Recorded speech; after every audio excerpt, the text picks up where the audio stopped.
فيديو النهارده هيكون طويل شوية لأن هنحضّر شنطة العُمرة من الألف للياء، وهنحاول إن إحنا ما ننساش حاجة، لأن طبعًا لو نسينا حاجة هنتسوّح. وشنطة العُمرة بنحددها على حسب عدد الأيام اللي إحنا هنقعدها هناك. مثلًا اللي هيقعد 4، 5 أيام غير اللي هيقعد 15 يوم فيما بقى فوق لو هو حَب يطوّل أو على حسب الشركة اللي هو حاجز معاها. أنا من الناس اللي قعدت 15 يوم، فهاحدد الهدوم أو هاحدد الأكل اللي أنا هاخده على عدد الأيام اللي أنا هاقعدها هناك. أول حاجة أنا واخدة حوالي 6 عبايات مع طبعًا إسدالات ينفع إن هي ينزل أو يتصلّى بيها، وكمان جايبة فيهم إدناء، فحاولت إن أنا أنوّع. طبعًا مش لازم كل حاجة تبقى جديدة، في حاجات موجودة عندنا already، فمش محتاجين إن إحنا نزوّد عن كده أو نجيب حاجة جديدة. الجو هناك بقى عامل إزاي على حسب الseason اللي أنتِ طالعة فيه أو اللي أنتم طالعين فيه. أنا من الناس اللي كانت طالعة في 1 مثلًا، ف1 already عامةً بيبقى ساقعة، بس مش في كل الأماكن ومش في كل الأوقات، فعملت حسابي على كل أنواع الهدوم، سواء صيفي سواء شتوي. تحت العبايات مثلًا كنت عاملة حسابي على نُص كُم أو على كُم خفيف، وكنت عاملة كمان حسابي على بلوفرات، بحيث إن أنا مش ضامنة الجو عامل إزاي. والصراحة الجو في مكة كان حَر جدًا، يعني كان آخره تحت العباية مثلًا نُص كُم، أكتر من كده ما كناش هنستحمل. الجو كان صعب جدًا إلا في آخر كام يوم، في 1 آخر 1 بس هو اللي ابتدى يسقّع سيكة بسيطة مش أوي يعني. طبعًا في البيت كنا واخدين دفايات، أو في الفندق كنا واخدين دفايات بحيث إن الجو ممكن يسقّع أو لأ. وطبعًا الجو في المدينة غير الجو في مكة، فكان لازم ناخد معانا دفايات لإن المدينة أصلًا يعني أسقع من القاهرة بكتير. بناخد شال احتياطي بحيث إن إحنا لو رايحين الحرم أو حاجة الفجر والجو سقّع نبقى متقِّلين من فوق. بناخد طبعًا جلابيات مريحة بنقعد بيها في الأوَض في الفندق، بحيث إن إحنا بنبقى محتاجين إن إحنا نرتاح بقى ونقعد في حاجة مريحة لمّا بنرجع.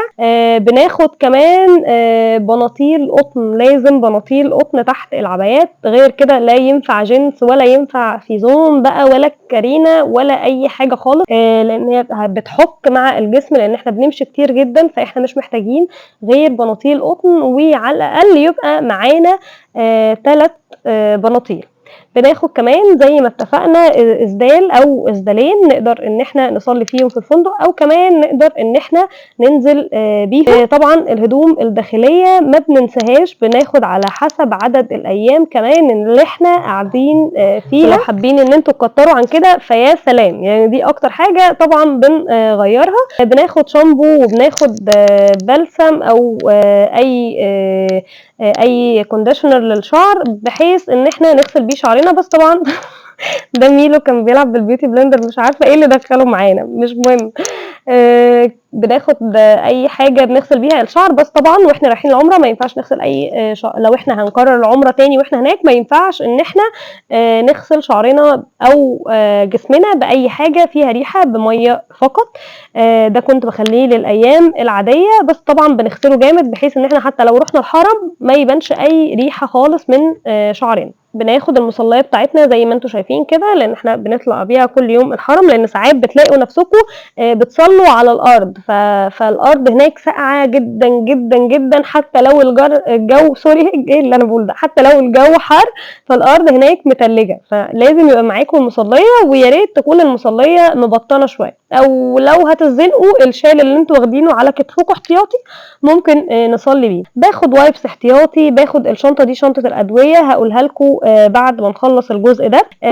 باخد جزمة البحر، جزمة البحر دي هتبقى مهم معاكم برضه، بحيث إن هي فيها زي بُذوذ من تحت كده، فمش هتحسّوا أوي بوجع الأرض في الرجل، يعني هتخفّفوا شوية، مش هتخفّفوا خالص بس هتخفّفوا شوية. دي جزمة البحر. حد كان قال لي إن أنا ممكن ألبسها وألبس الشراب فوقيها، بحيث إن هم لو شافوها هي والله أنا غسلتها بس برضه مش عايز يطلع منها شكل التراب ده، لأن ممكن ما يدخلونيش بيها الحرم. قال لي البسيها والبسي فوقيها الشراب التقيل، فبرضه عملت كده، بحيث إن هي يعني حرام إن إحنا ندخل الحرم بشوز مش نضيفة شوية. من الحاجات بقى الأساسية جدًا، جدًا اللي ما ينفعش تستغنوا عنها وهي الشرابات المبطنة بتاعة كوتونيل. يعني الشراب بجد، بجد من غيره كنت هاتسوح، مبطن من جوه وتقيل، ما بتحسيش أوي بالرطوبة اللي طالعة من الأرض، وفي نفس الوقت بتريح الرجل جدًا إن هي ما تبقيش ضاغطة عليها أوي مع الأرض، لأن الأرض هناك صعبة وناشفة والمشي كتير. فالصراحة الشراب من أكتر الحاجات اللي عمري ما ندمت إن أنا جبتها. أنا خدت منهم 3، وخدت لكلوك، وخدت طبعًا وايت. ما ننساش بقى الفوط أو فوطة وبشكير، يعني أنا خدت فوطة وبشكير يُفضّل يعني. وطبعًا خدت ملايات لنفسي، لأن أنا مش باعرف أنام على الملايات بتاعة الفندق أيًا كان هو إيه الفندق مش بانام عليها. بس يعني دي من أهم الحاجات اللي إحنا المفروض تكون معانا. هنا كنت باوريكم شكل الشراب وهو إزاي مبطن من جوه. أنا جايباه من كوتونيل، الواحد بحوالي 75 جنيه، بس الصراحة يستاهل.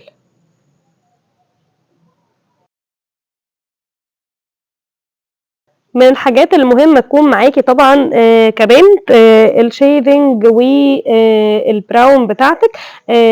ده طبعًا ضروري إن هي تكون معاكِ.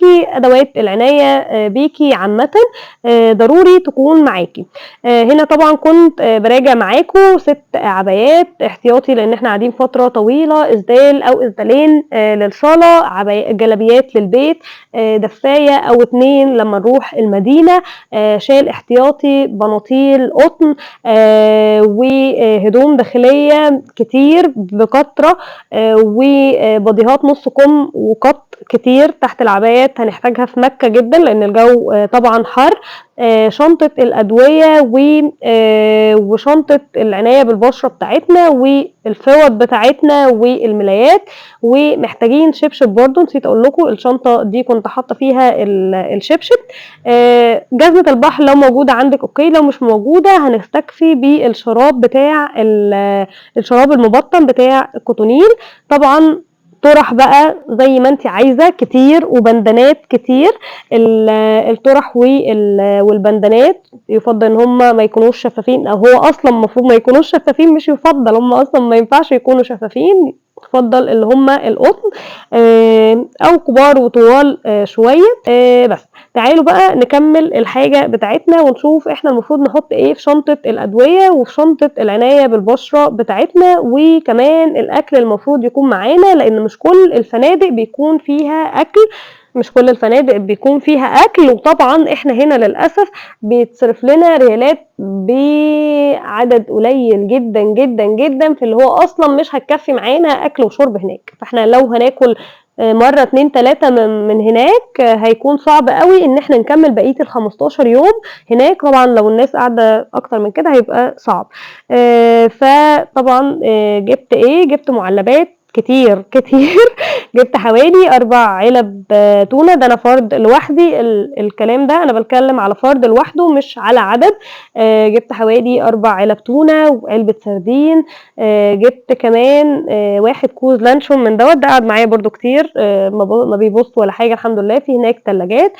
جِبت علبة جبنة مثلثات. جِبت كمان 4 علب جبنة عادية اللي هي دومتي بقى أو أي حاجة أنتم بتاكلوها بورلاند أو أي حاجة من دي. جِبت طبق جبنة رومي احتياطي برضه يقعد معايا يوم أو 2 كده 3 مش مهم، بس أي حاجة تقضّي الغرض. جِبت إندومي بقى بكثرة، يعني بكثرة أوي، لإن أنا ما باكلهاش أصلًا أو ما ليش فيها أوي غير كل فين وفين. بس الكل قال لي هتحتاجيها جدًا هناك عشان خاطر وأنتِ راجعة من الحرم بتبقي محتاجة زي شوربة أو محتاجة حاجة سخنة، فهي الحاجة الوحيدة للأسف هتقدري تعمليها، لإن ما فيش أصلًا option إن إحنا نعمل هناك شوربة أو أي حاجة خالص، ما فيش option إن إحنا أصلًا نقعد نعمل أكل، يعني ما فيش الoption ده خالص. أنا كنت مستغربة الناس هناك اللي قاعدة عمّالة تطبخ، يا جماعة ما فيش وقت، ما فيش وقت والله بجد، إحنا في عُمرة ورايحين عبادة فقط. آآ بس علب جبنة وعلب تونة وجبنة بقى مثلثات لو موجود واندومي، أي حاجة ما تبوظش معانا بسرعة، وفي نفس الوقت يعني تقدر إن هي إيه تسهّل علينا الدنيا.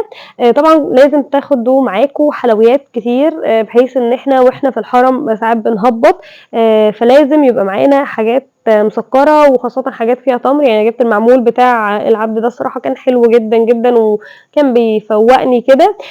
جِبت بسكوت بالشوكولاتة اللي هو بيمبو ده، يعني أي حاجة لقيتها قدّامي الصراحة تفوّق كده رُحت جِبتها. وكمان جِبت واحد كوز لانشون دوّة اللي قُلت لكم عليه، مش عارفة هُم بيقولوا عليه كوز ليه، بس هو هو لانشون واحد لانشون ده قعد معايا كتير الصراحة لحد قبل ما أرجع أصلًا، لإن هو بيبقى مليان من جوّه كده وتخين. بس. وكمان جِبت نسكافيه أو coffee mix ده سهِّل عليّا. يا جماعة أنا في الوقت ده الصراحة ما أعرفش إيه اللي مقاطعة وإيه اللي مش مقاطعة، لإن أنا أصلًا عارفة إن أنا هاسافر يوم الأربع وأنا الجمعة sorry يوم الأربع قالوا لي إن أنتِ هتسافري وأنا هتسافري الجمعة، يعني أنا الأربع اتبلّغت إن أنا هاسافر الجمعة، فعشان لو لقيتوا حاجة يعني مقاطعة فما حدّش يقول لي، لإن في الوقت ده فعلًا، فعلًا إحنا ما بنبقاش شايفين قدّامنا خالص. إيه تاني، فوالله أنا أصلًا الحاجات المقاطعة هنا مش مركّزة فيها ومش عارفة هي إيه. إيه تاني، جِبت حوالي 3 علب فول. كمان لازم يبقى معانا مشروبات بقى، إحنا مش ضامنين هييجي لنا برد والّا لأ، زورنا هيوجعنا والّا لأ، فجِبت طبعًا مشروبات زي ينسون، جنزبيل بليمون، الحاجات اللي إحنا إيه، تقدر كده إيه تمشّي معانا الدنيا شوية لو زورنا وجعنا. شيبسيهات بقى، شيبسيهات كتير، snacks كتير بقى، بحيث إن إحنا إيه دي هتقضّي فعلًا معاكم الغرض كتير، هتلاقوا هناك نفسكم إن أنتم محتاجينها جدًا. ما عرفتش آخد عصاير لإن خُفت العلب تتفتح منّي، فخدت الباكت اللي هي زي التانج كده، مش فاكرة كان اسمها إيه الصراحة، وكنت باعملها هناك، يعني كنت واخدة معايا سُكّر وكنت باحط مثلًا معلقة أو 2 من التانج ده، عليه مَيّة وحبّة سُكّر وخلاص كده، كانوا بيفوّقوني وخلاص. زي ما أنتم شايفين بقى كده ابتديت أرُص الحاجة معاكم، الإندومي، على التونة، على الجبن، على المشروبات، جنزبيل بقى، على ليمون، على ينسون، على النسكافيه عشان خاطر نفوّق، لإن اليوم بيبقى معانا طويل. لو طبعًا من الناس اللي بتقعدوا فترة تحت في الحرم يعني وما بترجعوش مثلًا، بتقعدوا مثلًا بتصلّوا من العصر للعشا أو من الضهر للعصر، فالوقت بيبقى طويل، فبتبقوا محتاجين إن أنتم تفوقوا شوية. زي ما أنتم شايفين بقى حطيت بسكوتات كتير، بسكوتات، على حلويات، على بونبوني. ما تنسوش تجيبوا شنطة بونبوني معاكم كتيرة، هتحتاجوا إن أنتم تاكلوا منها كل شوية، وهتحتاجوا إن أنتم كمان بتلاقوا طبعًا ناس حواليكم كتير، ممكن تتكلموا مع أي حد حواليكم، فطبعًا بتوزّعوا من البونبوني، بتبقى حاجة حلوة الصراحة يعني، ليكم وللناس اللي حواليكم. فما تنسوش تجيبوا معاكم شنطة بونبوني كده حلوة تاكلوا منها وتوزّعوا منها في نفس الوقت، مع طبعًا بسكوتات بقى كتير ليكم، ولو هتوزّعوا منها للناس اللي حواليكم في الحرم، فده هيبقى حلو جدًا. شنطة شيبسيهات بقى مع نفسكم بقى كتير بقى كتير. دي الحاجة اللي أنا رصيتها قدّامكم، بس الصراحة أنا نزلت تاني جِبت حاجات تاني زي الفول بقى وزوّدت علب التونة، بحيث إن حسّيت لأ، قالوا لي إن ده قليل أوي، وزوّدت الإندومي فقالوا لي طبعًا ده قليل، فنزلت كتّرت تاني. وفعلًا أنا الحاجات اللي أنا خدتها خلصت على آخر يوم بالضبط قبل ما أروح الطيارة، كنت مخلّصة آخر علبة تونة مع طبعًا شوية الإيه، الحاجات اللي حواليها. غير بقى كل ده هنعدّي على الفرن نجيب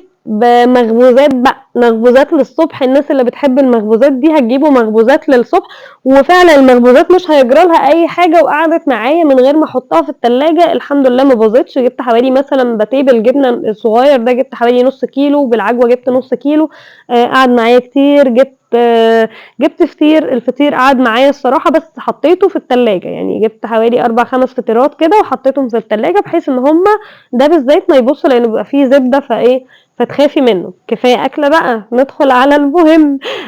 ندخل على الأدوية أو على أدوات العناية بالبشرة. هيكون معانا كريمات، الكريمات سواء للإيد أو للوش مش هيكون فيها ريحة أو ما نحطهاش طبعا واحنا رايحين نكرر عمرة تاني أو واحنا رايحين الحرم عامة.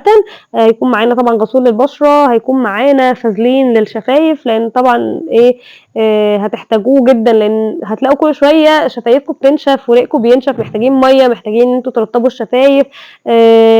سيرم بقى للبشرة ده عادي لو انتوا محتاجينه. محتاجين طبعا الفرشة والمعجون بتاعنا، محتاجين ده سبراي للبق بحيث ان هو لو ريحة البق غيرت او حاجة فده بيبقى معايا على طول برش منه، ده بالنعناع يعني مش موضوع كبير. الغسول بتاع البشرة خدت منه حبة صغيرة حطيته في العلبة الصغيرة دي. محتاجين الكريمات بتاعة الظهر جدا جدا جدا لازم تبقى معايا عشان خاطر احنا مش ضامنين الوجع اللي هيجيلنا هناك والمشي الكتير. لو حد عنده مشاكل في العظم فلا هنحتاج جدا الكريمات بتاعة العظم. هنحتاج ضروري مزيل عرق ديودرنت من غير ريحة خالص، ما ينفعش مزيل عرق يكون بريحة، ما ينفعش نحط ريحة، ما ينفعش نحط حاجة على شعرنا بريحة. فالوحيد اللي انا لقيته من غير ريحة هو ستارفل ده. شغال وبيقضي الغرض مش وحش. لازم يبقى معانا علاجات لان احنا مش ضامنين خالص الجو هناك. انا كنت واخدة مصل البرد وراحة بقى بكل ثقة انا مش هيجيلي برد هناك، انا المصل ده لما باخده ما بيجيليش برد. فانا راجعه بدور برد قاعد معايا لحد دلوقتي بقاله اسبوعين معايا، اسبوع هناك واسبوع هنا. ومش عارفه مكمل معايا اكتر من كده ليه الصراحه. مضاد حيوي لازم يبقى معانا. فيتامين سي لازم يبقى معانا. علاج للبرد بقى شوفوا انتوا بتاخدوا ايه للبرد، يبقى معانا بنادول، يبقى معانا مسكن، يبقى معانا علاج للعظم وباسط عضلات. ضروري باسط عضلات ما ينفعش نمشي من غيره. لو احنا قاعدين وقت طويل هنتعب جدا. محتاجين ملين وفي نفس الوقت علاج للإسهال. احنا مش ضامنين والله الجو هناك عامل ازاي، مش ضامنين ايه اللي ممكن يحصل لمعدتكم هناك مش ضامنين. لو احنا طبعا عندنا مرض او حاجة او تعبانين من حاجة فلازم يبقى معانا علاجها ضروري. وبس كده، يلا بينا نبدأ عمرتنا على خير. يا رب ما كنتش طولت عليكم ويا رب ما كنتش نسيت حاجة في الفيديو، بس الحمد لله لما رحت هناك ما لقيتش ان انا ناسي حاجة وكل حاجة استخدمتها. كل حاجة كان ليها وقتها ويومها المعين، سواء بقى اكل سواء لبس. كل حاجة فعلا هتستخدموها هناك. وراجعوا شنطتكم مرة واثنين وثلاثة قبل ما اسافر. ما كانش عندي غير يوم واحد ان انا اراجع فيه، بس الحمد لله الدنيا اتيسرت جدا. ما توتروش نفسكم وادعوا كتير. وما تنسوش ان اول دعوة عند رؤية الكعبة مستجابة، ربنا يستجيب ليكم وليا يا رب. ويرضينا كلنا. بس كده، يا رب ما اكون طولت عليكم، يا رب تكونوا استفدتوا حاجة من الفيديو ده، وسلام.